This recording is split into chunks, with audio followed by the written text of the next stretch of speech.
ಅಯೋಧ್ಯೆಯ ರಾಮ ಮಂದಿರ ಆಯಿತು, ವಾರಾಣಸಿಯ ಜ್ಞಾನವಾಪಿ ರಹಸ್ಯನೂ ಬಯಲಾಯಿತು. ಇದೀಗ ಹಿಂದೂಗಳ 40 ವರ್ಷಗಳ ಹೋರಾಟಕ್ಕೆ ಮತ್ತೊಂದು ಐತಿಹಾಸಿಕ ಜಯ ಸಿಕ್ಕಿದೆ. ಬರೋಬ್ಬರಿ 20 ವರ್ಷಗಳಿಂದ ನಮಾಜ್ ನಡೆಯುತ್ತಿದ್ದ ಮಸೀದಿಯೊಂದು ಈಗ ಅಧಿಕೃತವಾಗಿ ಸರಸ್ವತಿ ಮಂದಿರ ಅಂತ ಹೈಕೋರ್ಟ್ನಿಂದಲೇ ಘೋಷಣೆಯಾಗಿದೆ. ಎಸ್ ವೀಕ್ಷಕರೇ, ಮಧ್ಯಪ್ರದೇಶದ ಧಾರಾ ಜಿಲ್ಲೆಯಲ್ಲಿರುವ ಅತ್ಯಂತ ಪ್ರಸಿದ್ಧ ಬೋಜಾ ಶಾಲೆ ಕಮಾಲ್ ಮೌಲಾ ಮಸೀದಿ ಕಾಂಪ್ಲೆಕ್ಸ್ ಬಗ್ಗೆ ಒಂದು ಐತಿಹಾಸಿಕ ತೀರ್ಪು ಈಗ ಹೊರಬಿದ್ದಿದೆ. ದಶಕಗಳಿಂದ ಈ ಜಾಗ ಯಾರಿಗೆ ಸೇರಿದ್ದು ಅನ್ನೋ ಬಗ್ಗೆ ಹಿಂದೂ ಮತ್ತು ಮುಸ್ಲಿಂ ಸಮುದಾಯಗಳ ನಡುವೆ ದೊಡ್ಡ ಕಾನೂನು ಹೋರಾಟವೇ ನಡೀತಾ ಇತ್ತು. ಹಿಂದೂಗಳು ಇದನ್ನ ವಾಗ್ದೇವಿ ಅಂದರೆ ಸರಸ್ವತಿ ದೇವಿಯ ಮಂದಿರ ಅಂತ ಪೂಜಿಸಿದರೆ, ಮುಸ್ಲಿಮರು ಇದು ಕಮಾಲ್ ಮೌಲಾ ಮಸೀದಿ ಅಂತ ಪ್ರತಿಪಾದಿಸ್ತಾ ಇದ್ರು. ಆದರೆ ಶುಕ್ರವಾರ ಮಧ್ಯಪ್ರದೇಶದ ಹೈಕೋರ್ಟ್ ಈ ವಿವಾದಿತ ಜಾಗವನ್ನ ಸರಸ್ವತಿ ಮಂದಿರ ಅಂತ ಘೋಷಣೆ ಮಾಡಿದೆ.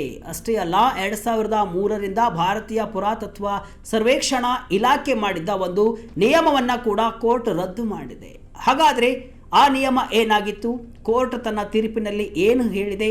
98 ದಿನಗಳ ಕಾಲ ನಡೆದ ASI ಸೈಂಟಿಫಿಕ್ ಸರ್ವೆಯಲ್ಲಿ ಅಂಥದ್ದೇನು ಸಿಕ್ತು? ಬ್ರಿಟಿಷರು ಲಂಡನ್ಗೆ ತಗೊಂಡು ಹೋಗಿದ್ದ ಸರಸ್ವತಿ ವಿಗ್ರಹವನ್ನ ವಾಪಸ್ ತರ್ತಾರ? ಈ ಎಲ್ಲ ಡೀಟೇಲ್ಸ್ ಅನ್ನ ಇವತ್ತಿನ ವಿಡಿಯೋದಲ್ಲಿ ಕಂಪ್ಲೀಟ್ ಆಗಿ ಸಿಂಪಲ್ ಆಗಿ ನೋಡ್ಕೊಂಡು ಬರೋಣ ಬನ್ನಿ. ನಾನು ಶಿವಮೂರ್ತಿ ಸೊರಬ. ಮಧ್ಯಪ್ರದೇಶ ಹೈಕೋರ್ಟ್ನಿಂದ ಬಿಗ್ ತೀರ್ಪು. ಮತ್ತೊಂದು ಮಸೀದಿಗೆ ದೇವಸ್ಥಾನದ ಮಾನ್ಯತೆ. ಹೌದು, ಮಧ್ಯಪ್ರದೇಶ ಹೈಕೋರ್ಟ್ನ ಜಸ್ಟಿಸ್ ವಿಜಯ್ ಕುಮಾರ್ ಶುಕ್ಲಾ ಮತ್ತು ಜಸ್ಟಿಸ್ ಅಲೋಕ್ ಅವಸ್ಥಿ ಅವರಿದ್ದ ಪೀಠ ಈ ಲ್ಯಾಂಡ್ ಮಾರ್ಕ್ ಜಡ್ಜ್ಮೆಂಟ್ ಕೊಟ್ಟಿದೆ. ಕೋರ್ಟ್ ಹೇಳಿದ್ದೇನು ಅಂದರೆ, ಈ ಜಾಗದಲ್ಲಿ ಹಿಂದೂಗಳ ಪೂಜೆಯ ನಿರಂತರತೆ ಎಂದಿಗೂ ನಿಂತಿಲ್ಲ. ಐತಿಹಾಸಿಕ ಸಾಹಿತ್ಯಗಳು ಮತ್ತು ದಾಖಲೆಗಳನ್ನು ನೋಡಿದರೆ ಪರಮಾರ ರಾಜವಂಶದ ರಾಜ ಭೋಜ ಕಟ್ಟಿದ್ದ ಸಂಸ್ಕೃತ ಕಲಿಕಾ ಕೇಂದ್ರ ಮತ್ತು ವಾಗ್ದೇವಿ ಸರಸ್ವತಿಯ ಮಂದಿರ ಇಲ್ಲಿದೆ ಅನ್ನೋದು ಸಾಬೀತಾಗುತ್ತೆ. ಹಾಗಾಗಿ ಈ ಏರಿಯಾದ ಧಾರ್ಮಿಕ ಸ್ವರೂಪ ಭೋಜ ಶಾಲೆ ಮತ್ತು ಸರಸ್ವತಿ ಮಂದಿರವಾಗಿದೆ ಅಂತ ಕೋರ್ಟ್ ಈಗ ಸ್ಪಷ್ಟವಾಗಿ ಹೇಳಿದೆ.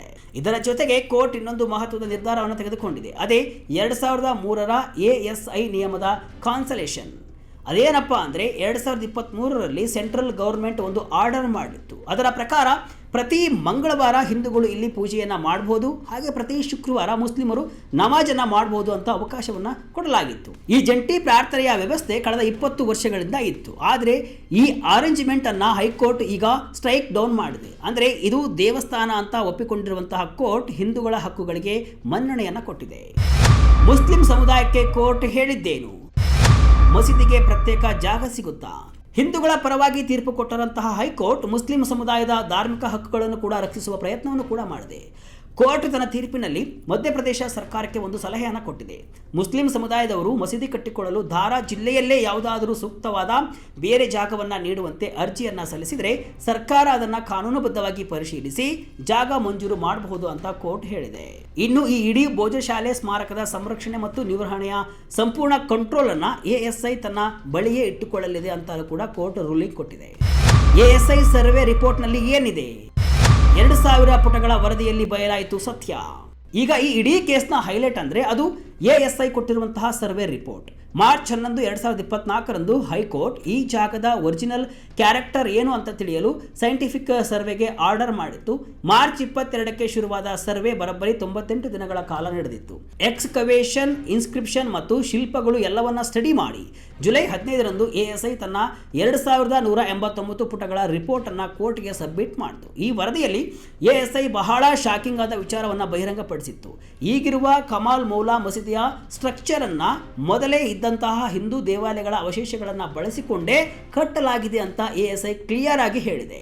ಸರ್ವೆ ವೇಳೆ ಅಲ್ಲಿನ ಕಂಬಗಳು, ಬೀಮ್ಗಳು ಮತ್ತು ಸ್ಲ್ಯಾಬ್ಗಳಲ್ಲಿ ಗಣೇಶ, ಬ್ರಹ್ಮ, ನರಸಿಂಹ, ಭೈರವ ಹಾಗೂ ಇತರ ದೇವರು ಮತ್ತು ದೇವತೆಗಳ ಕೆತ್ತನೆಗಳು ಸಿಕ್ಕಿವೆ. ಇಸ್ಲಾಮಿಕ್ ನಿಯಮಗಳಿಗೆ ತಕ್ಕಂತೆ ಈ ವಿಗ್ರಹಗಳನ್ನು ಬೇಕಂತಲೇ ವಿರೂಪಗೊಳಿಸಲಾಗಿದೆ ಅನ್ನೋದನ್ನ ASI ರಿಪೋರ್ಟ್ ಮೆನ್ಷನ್ ಮಾಡಿದೆ.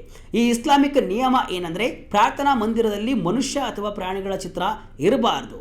ಆದರೆ ಕೀರ್ತಿ ಮುಖದ ಕೆತ್ತನೆಗಳು ಮತ್ತು ಸಣ್ಣ ದೇವತೆಗಳ ಫಿಗರ್ಗಳು ಹಾಗೆ ಉಳಿದುಕೊಂಡಿವೆ. ಇನ್ನು ಅಲ್ಲಿರುವ ಪಶ್ಚಿಮ ದಿಕ್ಕಿನ ಮೆಹರಾಬ್ ಅನ್ನು ಕೂಡ ಬಹಳ ವರ್ಷಗಳ ನಂತರ ಸೇರಿಸಲಾಗಿದೆ. ಅದು ಬೇರೆಯದೇ ಮೆಟೀರಿಯಲ್ ನಿಂದ ಮಾಡಲ್ಪಟ್ಟಿದೆ. ಜೊತೆಗೆ ಅಲ್ಲಿ ಸಿಕ್ಕಿರುವಂತಹ ಸಂಸ್ಕೃತ ಮತ್ತು ಪ್ರಾಕೃತ ಭಾಷೆಯ ಶಾಸನಗಳು ಅರೇಬಿಕ್ ಮತ್ತು ಪರ್ಷಿಯನ್ ಶಾಸನಗಳಿಗಿಂತ ಹಳೆಯದು ಅಂತ ASI ಕನ್ಫರ್ಮ್ ಮಾಡಿದೆ. ಅಲ್ಲಿ ಸಿಕ್ಕ ನಾಣ್ಯಗಳು ಕೂಡ 10-11ನೇ ಶತಮಾನದ ಪರಮಾರ ರಾಜವಂಶದ ಕಾಲದ್ದು ಅನ್ನೋದು ಪ್ರೂವ್ ಆಗಿದೆ. ಹಿಂದೂಗಳ 40 ವರ್ಷಗಳ ಹೋರಾಟ. ಲಂಡನ್ನಿಂದ ಬರುತ್ತಾ ಸರಸ್ವತಿ ವಿಗ್ರಹ. ಈ ಜಾಗದ ಇತಿಹಾಸವನ್ನು ನೋಡಿದ್ರೆ ಕ್ರಿಸ್ತಶಕ 1010ರಿಂದ 1055ರ ಸಮಯದಲ್ಲಿ ರಾಜಭೋಜ ಈ ಭೋಜಶಾಲೆಯನ್ನ ಕಟ್ಟಿದ್ದ. 1305ರಿಂದ 1409ರ ನಡುವೆ ಅಲ್ಲಾವುದ್ದೀನ್ ಖಿಲ್ಜಿ ಮತ್ತು ದಿಲಾವರ್ ಖಾನ್ ಘೋರಿ ಸೈನ್ಯಧಾರ ಮೇಲೆ ಅಟ್ಯಾಕ್ ಮಾಡಿ ಸ್ಮಾರಕಗಳನ್ನು ನಾಶ ಮಾಡಿದರು. ನಂತರ 1459ರಲ್ಲಿ ಇಲ್ಲಿ ಮೌಲಾನಾ ಕಮಲುದ್ದೀನ್ ಅಂದರೆ ಕಮಾಲ್ ಮೌಲಾ ಅವರ ಗೋರಿಯನ್ನು ಕಟ್ಟಲಾಯಿತು. 1875ರಲ್ಲಿ ಬ್ರಿಟಿಷರ ಕಾಲದಲ್ಲಿ ಇಲ್ಲಿ ಉತ್ಖನನ ನಡೆದಾಗ ಒಂದು ಸುಂದರವಾದ ವಾಗ್ದೇವಿ ಅಂದರೆ ಸರಸ್ವತಿ ವಿಗ್ರಹ ಸಿಕ್ಕಿತ್ತು. 1880ರಲ್ಲಿ ಬ್ರಿಟಿಷ್ ಅಧಿಕಾರಿ ಮೇಜರ್ ಜನರಲ್ ವಿಲಿಯಂ ಕಿನ್ಕೇಡ್ ಆ ವಿಗ್ರಹವನ್ನು ಲಂಡನ್ಗೆ ತೆಗೆದುಕೊಂಡು ಹೋದ. ಈಗ ಆ ವಿಗ್ರಹ ಲಂಡನ್ ಮ್ಯೂಸಿಯಂನಲ್ಲಿದೆ. ಇದೀಗ ಹಿಂದೂ ಅರ್ಜಿದಾರರಾದ ಆಶೀಶ್ ಗೋಯಲ್ ಮತ್ತು ಅಶೋಕ್ ಜೈನ್ ಅವರ ಪ್ರಮುಖ ಡಿಮ್ಯಾಂಡ್ ಏನಂದರೆ ಆ ವಾಗ್ದೇವಿ ವಿಗ್ರಹವನ್ನು ವಾಪಸ್ ಇಂಡಿಯಾಗೆ ತಂದು ಭೋಜಶಾಲೆಯಲ್ಲೇ ಪ್ರತಿಷ್ಠಾಪನೆ ಮಾಡಬೇಕು ಅನ್ನೋದು. ಇದರ ಬಗ್ಗೆ ಪ್ರತಿಕ್ರಿಯಿಸಿರುವಂತಹ ಕೋರ್ಟ್, ಅರ್ಜಿದಾರರು ಈ ಬಗ್ಗೆ ಸರ್ಕಾರಕ್ಕೆ ಮನವಿಯನ್ನು ಸಲ್ಲಿಸಬಹುದು, ಸರ್ಕಾರ ಅದನ್ನು ಪರಿಗಣಿಸಿ ಲಂಡನ್ನಿಂದ ವಿಗ್ರಹ ತರುವ ಪ್ರಯತ್ನವನ್ನು ಮಾಡಬಹುದು ಅಂತ ಹೇಳಿದೆ. ವಿಶ್ವ ಹಿಂದೂ ಪರಿಷತ್ ನಾಯಕರಾದ ಅಲೋಕ್ ಕುಮಾರ್ ಅವರು 2034ರ ಒಳಗೆ ಅಯೋಧ್ಯ ರಾಮ ಮಂದಿರದ ಮಾದರಿಯಲ್ಲಿ ಭೋಜಶಾಲೆಯಲ್ಲಿ ಭವ್ಯ ಮಂದಿರ ನಿರ್ಮಾಣ ಮಾಡ್ತೀವಿ ಅಂತ ಹೇಳಿದ್ದಾರೆ.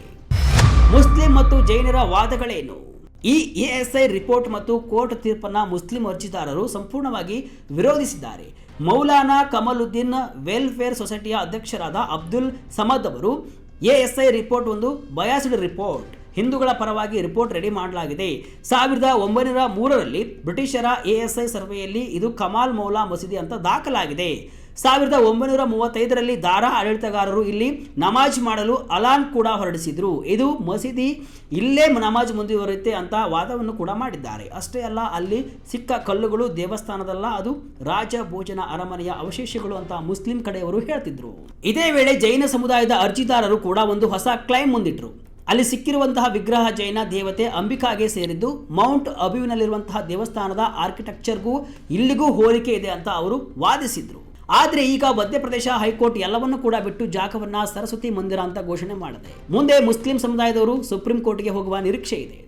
ಒಟ್ಟಿನಲ್ಲಿ ವೀಕ್ಷಕರೇ, ದಶಕಗಳ ಕಾಲ ಅಂದರೆ ಪ್ರತಿ ಬಾರಿ ವಸಂತ ಪಂಚಮಿ ಶುಕ್ರವಾರ ಬಂದಾಗಲೆಲ್ಲ ಇಲ್ಲಿ ಕರ್ಫ್ಯೂ ಹಾಕುವಷ್ಟರ ಮಟ್ಟಿಗೆ ಟೆನ್ಷನ್ ಆಗ್ತಾ ಇತ್ತು. ಇದೀಗ ಹೈಕೋರ್ಟ್ ತೀರ್ಪು ಭೋಜಶಾಲೆಯ ಧಾರ್ಮಿಕ ಸ್ವರೂಪವನ್ನು ಸರಸ್ವತಿ ಮಂದಿರ ಅಂತ ಡಿಸೈಡ್ ಮಾಡಿದೆ. ಹಿಂದೂ ಭಕ್ತರು ಖುಷಿಯಿಂದ ವಾಗ್ದೇವಿ ಚಾಲಿಸ ಪಠಿಸಿ ಸಂಭ್ರಮಿಸುತ್ತಿದ್ದಾರೆ. ಆದರೆ ಈ ಕಾನೂನು ಹೋರಾಟ ಇಲ್ಲೇ ಅಂತ್ಯವಾಗಲ್ಲ. ಮುಸ್ಲಿಂ ಸಮುದಾಯ ಇದನ್ನ ಸುಪ್ರೀಂ ಕೋರ್ಟ್ ವರೆಗೂ ತೆಗೆದುಕೊಂಡು ಹೋಗುವಂತಹ ಸಾಧ್ಯತೆ ಇದೆ. ಇದರ ಬಗ್ಗೆ ನಿಮಗೇನು ಅನಿಸುತ್ತೆ? ಕಮೆಂಟ್ ಮೂಲಕ ತಿಳಿಸಿ. ಇದಿಷ್ಟು ಇವತ್ತಿನ ವಿಶೇಷ. ಇದೇ ರೀತಿಯ ಹಲವು ವಿಶ್ಲೇಷಣೆ ಮಾಹಿತಿ ಅಷ್ಟೇ ಅಲ್ಲ, ಮನೋರಂಜನೆಯ ವಿಡಿಯೋಗಳಿಗಾಗಿ ವಿಜಯ ಕರ್ನಾಟಕ ವೆಬ್ಸೈಟ್, ಫೇಸ್ಬುಕ್ ಹಾಗೂ ಯೂಟ್ಯೂಬ್ ಪೇಜ್ ಅನ್ನು ಫಾಲೋ ಮಾಡಿ. ಧನ್ಯವಾದ.